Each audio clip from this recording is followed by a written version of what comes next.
ഫാത്തിമ റളിയല്ലാഹു അൻഹ. പ്രിയ ഗുരുവര്യർ അലി അക്ബർ മൗലവി ഉദരംവയലിൻ്റെ ഫാത്തിമ എന്ന കൃതിയിൽ നിന്ന് അല്പം ഇവിടെ സമർപ്പിക്കട്ടെ. ഫാത്തിമയുടെ കസവുതട്ടം. ഫാത്തിമ റളിയല്ലാഹു അൻഹ കരയുകയാണ്. തോരാത്ത കണ്ണുനീർ കണ്ണാടിക്കവിൽ നനച്ച് പുറത്തേക്കൊഴുകുകയാണ്. ചുണ്ടിൽ ഖുർആൻ വരികൾ മന്ത്രിക്കുന്നുണ്ട്. മനസ്സിൽ അതിൻ്റെ അർത്ഥതലങ്ങൾ പരതുന്നുണ്ട്. എന്നിട്ടും ആ ചുണ്ടുകൾ വിതുമ്പുന്നു. തെല്ലൊരാശ്വാസത്തിനാണ് മഹദി ഖുർആൻ ഓതുന്നത്. ഒട്ടകത്തിന് കൊടുക്കാനുള്ള ഈത്തപ്പനക്കുരുകൾ ആട്ടുകല്ലിട്ട് തിരിച്ചുകൊണ്ടിരിക്കുന്നു. കുഞ്ഞാണെങ്കിലോ തൊട്ടിലിൽ കിടന്ന് കരയുകയും ചെയ്യുന്നു. കാലിൽ കെട്ടിയ ഈത്തപ്പനനാര് തൊട്ടിയിൽ ബന്ധിച്ചു വച്ചിട്ടുണ്ട്. കാലനക്കി ആട്ടാനാണത്. പണിയെല്ലാം നടക്കണമല്ലോ, കൈകൾക്കൊഴിവില്ലല്ലോ. കുട്ടികളുടെ ഉപ്പ ഇതുവരെ വൈകിയിട്ടും പള്ളിയിൽ നിന്നെത്തിയിട്ടില്ല. അൻസാരികളുടെ തോട്ടത്തിലെ വെള്ളം നന കഴിഞ്ഞ് അസ്തമയത്തോടെയാണ് വന്നത്. ക്ഷീണിതനെങ്കിലും പള്ളിയിലേക്ക് ഓടും. വരാൻ അല്പം കൂടി വൈകും. കുഞ്ഞ് കരഞ്ഞപ്പോൾ കാലനക്കി തൊട്ടിലാട്ടി. പകലൊന്നിനും ഒഴിവ് കിട്ടുന്നില്ല. 100 കൂട്ടം പണികളാണ്. വെള്ളം തേവുന്ന ഒട്ടകത്തിന് കാടിയിൽ കലക്കി കൊടുക്കാനുള്ളതാണ് ഈത്തപ്പനക്കുരു. അതാണ് കുറേ നേരം അരയ്ക്കേണ്ടി വരുന്നത്. കൈകൾ പൊട്ടി നീറുന്നതൊന്നും മഹദി അറിയുന്നേയില്ല. ഇന്ന് കാലത്ത് ബാപ്പ വീട്ടിൽ വന്ന് പറഞ്ഞ കാര്യം ഓർത്താണ് ഇത്ര സങ്കടം. അതൊന്ന് മാറിക്കിട്ടാനാണ് ഖുർആൻ ഓതി നോക്കുന്നത്. പക്ഷെ ഓർത്തിട്ട് മിഴികൾ തുളുമ്പുന്നു. മനസ്സ് വേദന കൊണ്ട് വിങ്ങുന്നു. എന്താണൊരു പൂവഴി? അള്ളാഹുവിൻ്റെ റസൂൽ തൻ്റെ പ്രിയപ്പെട്ട പിതാവ് ഏങ്ങലടിച്ചു കൊണ്ടാണ് ആ കാര്യം പറഞ്ഞത്. അതാണ് കാണാൻ വയ്യാത്തത്. താൻ ജീവൻ വരെ ബലി നൽകാൻ തയ്യാറാണ്. അത് ബാപ്പാക്കറിയാം. എന്തുണ്ടെങ്കിലും ഓടി വരും. വിശേഷങ്ങൾ മോളോട് ചൊല്ലാൻ, ആശങ്കകൾ പങ്കുവെക്കാൻ, പങ്കിടാൻ, വിവരങ്ങൾ അറിയാൻ. ഇന്ന് വന്നത് അബൂബക്കർ റളിയല്ലാഹു അൻഹുവിൻ്റെ പ്രയാസങ്ങൾ പറയാനാണ്. അദ്ദേഹം തൻ്റെ ഉപ്പാക്ക് വേണ്ടി എന്തും ചെയ്യും. സഹായാഭ്യർത്ഥനകൾക്ക് ആദ്യം വാഗ്ദാനം നൽകുന്നത് അദ്ദേഹമാണ്. നുബുവത്തിൻ്റെ രാപ്പനി അറിയുന്നയാൾ, തിരുനബിയുടെ സന്തത സഹചാരി. അദ്ദേഹം 3 ദിവസമായത്രേ പള്ളിയിൽ ചെന്നിട്ട്. അതൊരു പുതുമയാണ്. അബൂബക്കർ നബിയെ കാണാതിരിക്കാനാകുമോ? അന്വേഷിച്ചപ്പോഴാണ് പിടികിട്ടിയത്. അദ്ദേഹത്തിന് പള്ളിയിലേക്ക് ചെല്ലാൻ ഉടുമുണ്ടില്ലത്രേ. വലിയ കച്ചവടക്കാരനും പണക്കാരനുമായിരുന്നുവല്ലോ അബൂബക്കർ. എന്നിട്ടെന്തു പറ്റി? താൻ കണ്ണുവിടർത്തി ചോദിച്ചതിന് പിതാവ് മറുപടി നൽകിയതിൽ നിന്ന് ഇങ്ങനെയാണ് പിടികിട്ടിയത്. മുസ്ലിം സേനയ്ക്ക് പെട്ടെന്നാണ് വലിയൊരു സാമ്പത്തിക ബാധ്യത കയറി വന്നത്. പ്രവാചകർ ആളുകളോട് സഹായാഭ്യർത്ഥന നടത്തി. 40,000 സ്വർണ്ണ നാണയവുമായി സ്വാഭാവികമായും ആദ്യം തന്നെ എത്തിച്ചേർന്നത് അബൂബക്കർ റളിയല്ലാഹു അൻഹു. അതിലേറെ രസം, അദ്ദേഹം ആവശ്യക്കാരെ സ്വകാര്യമായി അന്വേഷിച്ച് വേറെ ഒരു 40,000 കൂടി ചെലവഴിച്ചത്രേ. തൻ്റെ കച്ചവടത്തിൻ്റെ മുതലും ലാഭവുമെല്ലാമായിരുന്നു ആ പണം. ചില്ലിക്കാശ് ബാക്കി വെക്കാതെ അത് മുഴുവൻ ദാനം നൽകി.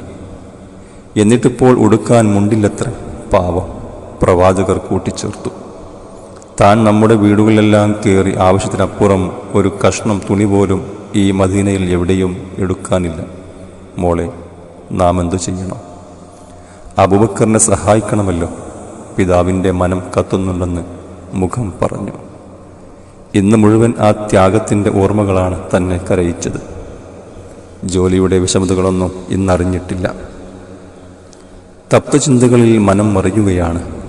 നേരം വെളുക്കട്ടെ, എന്തെങ്കിലും വഴിയുണ്ടാക്കാം. ഇവിടെ ഈ ഓലപ്പുരയിൽ ഒന്നുമില്ല. തുണികൾ മടക്കി വെക്കുന്ന സ്ഥലങ്ങൾ ഒന്നുകൂടി പരിശോധിച്ചു. ഒന്നും കയ്യിൽ തടഞ്ഞില്ല. താൻ മണവാട്ടിയായി പടിയിറങ്ങുമ്പോൾ ബാബ തന്നിരുന്ന വസ്തുക്കളെ ഇന്നും ഈ വീട്ടിലുള്ളൂ. നിക്കാഹിന് പുത്തൻ പെണ്ണായ താൻ അന്ന് പ്രത്യേകമിട്ട കല്യാണത്തട്ടം അതിന് 12 സ്ഥലത്ത് തുന്നുണ്ടായിരുന്നു. ബാബ തലയിൽ കെട്ടുന്ന ആ രോമവസ്ത്രമഴിച്ചാണ് തനിക്ക് മുഖം മറക്കാൻ തന്നത്. അത് ഇന്നും പൊന്നുപോലെ സൂക്ഷിക്കുന്നു. അത് കൊടുത്തയച്ചാലോ?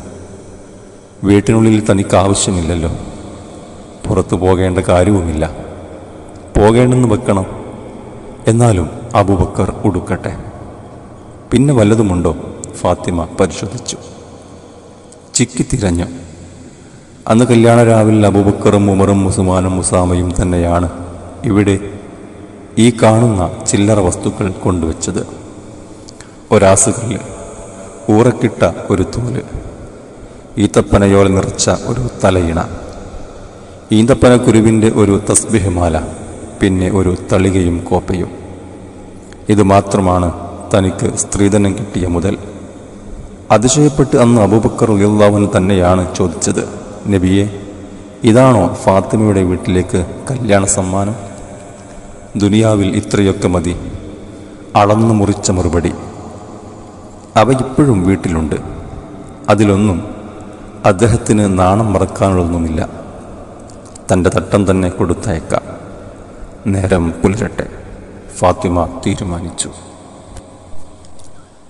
സുബഹി നമസ്കാരം കഴിഞ്ഞവിടെ അപ്പുറത്തെ ബാല്യക്കാരത്തിയെ വിളിച്ച് തൻ്റെ പ്രിയപ്പെട്ട കസവ് തട്ടം മടക്കി ഒരു പൊതിയാക്കി ഫാത്തിമ കൊടുത്തയച്ചു.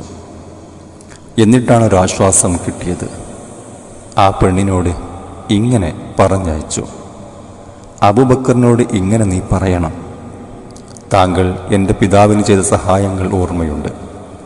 ഈ വീട്ടിലൊന്നുമില്ല, ഒരു വസ്ത്രം അധികമുണ്ട്. തൽക്കാലം ആവശ്യമില്ല, അത് കൊടുത്തയക്കുന്നു, സ്വീകരിച്ചാലും. ഇതെൻ്റെ കല്യാണത്തട്ടമാണ്. മുത്തുനബിയുടെ പുന്നാരമോൾക്ക് നബിയുടെ കൽബാണ് ആർദ്രഹൃദയം. സ്വീകരിക്കാതെ വയ്യ, അവർ വേദനിക്കും. അബൂബക്കർ റളിയല്ലാഹു അൻഹു വസ്ത്രം കിട്ടിയ ഉടനെ അത് വാങ്ങി ഉടുത്തു. നബിയെ കാണാൻ നുരകുത്തുകയാണ് മനസ്സ്. തൻ്റെ ദാരിദ്ര്യമല്ല പ്രശ്നം. നബിയെ കാണാതിരുന്ന ദിനങ്ങൾ യുഗങ്ങളായി തോന്നി. ചുറ്റിയുടുത്തപ്പോൾ വലുപ്പം പോരാ, മുറിയും എത്തുന്നില്ല. ഒരീത്തപ്പനയുടെ മുള്ളെടുത്ത് 2 ഭാഗവും കൂട്ടി പിൻ ചെയ്തു. ഇപ്പോൾ കഷ്ടിച്ച് നടക്കാം, നഗ്നത കാണില്ല. അത്രയും മതി. കാലിൽ ചെരുപ്പില്ല, എന്നിട്ടും മണലിൻ്റെ ചൂടറിയുന്നില്ല. കാൽ വേദനിക്കുന്നുമില്ല. നബിയെ കാണാനാണല്ലോ പോക്ക്. അന്ന് വൈകിട്ട് അലി റളിയല്ലാഹു അൻഹു പള്ളിയിൽ നിന്ന് നേരത്തെ എത്തി. പുതിയ വിശേഷങ്ങൾ എന്തെങ്കിലും പറയാനുണ്ടാകുമ്പോഴാണ് നേരത്തെ ആ വരവ്. ഇന്ന് കേൾക്കണോ ഫാത്തിമ? 2-3 ദിവസത്തിന് ശേഷം അബൂബക്കർ പള്ളിയിൽ വന്നിരുന്നു. ഒരു തട്ടമാണ് ഉടുത്തിരിക്കുന്നത്. ഞാൻ എവിടെയോ കണ്ട് നല്ല പരിചയമുള്ള തട്ടം. വേറെ ഒരു വിശേഷം കൂടിയുണ്ട്, പറയട്ടെ? പറയൂ. ഫാത്തിമ ആഹാരം വിളമ്പുകയായിരുന്നു. കേൾക്കട്ടെ. പുഞ്ചിരി പൊഴിച്ചുകൊണ്ട് അവർ പറഞ്ഞു. ആ ഗൂഢമന്ദസ്മിതം അലിക്കിഷ്ടമാണ്. അത് നുകർന്ന് അലി റളിയല്ലാഹു അൻഹു തുടർന്നു. ഇന്ന് ജിബ്രീൽ അലൈഹിസ്സലാം വന്നത് ഒരു പ്രത്യേക രീതിയിലാണത്രേ. ആ തട്ടം പോലെ തന്നെയുള്ള ഒരു രോമവസ്ത്രമെടുത്ത് ഈത്തപ്പനയുടെ മുള്ളുകുത്തി തലയും ഒപ്പിച്ചു. അതെന്തേ അങ്ങനെ? അബൂബക്കർ ഇന്ന് അങ്ങനെയല്ലേ പള്ളിയിൽ വന്നത്? ബാപ്പയോട് ജിബ്രീൽ പറഞ്ഞത്രേ. ഇന്ന് അബൂബക്കർ റളിയല്ലാഹു അൻഹുവിനെ മാനിച്ച് ആകാശലോകത്തുള്ളവരെല്ലാം ഈ രീതിയിലാണ് വസ്ത്രം ധരിച്ചിരിക്കുന്നത്. എല്ലാവർക്കും അബൂബക്കറിനെ പെരുത്തിഷ്ടമാണ്. ഈ കസവ് തട്ടവും. അലി റളിയല്ലാഹു അൻഹുവിൻ്റെ മനസ്സിൽ വർണ്ണപ്പകിട്ടുള്ള 1000 മഴവിൽ ചാർത്തി. ഫാത്തിമ റളിയല്ലാഹു അൻഹയുടെ വെൺമുത്തുകൾ അപ്പോഴും ചിതറി. അതീവ ഹൃദ്യമായ ആ വെണ്ണിലാവു ചിരി നിറഞ്ഞ സംതൃപ്തിയുടേതായിരുന്നു.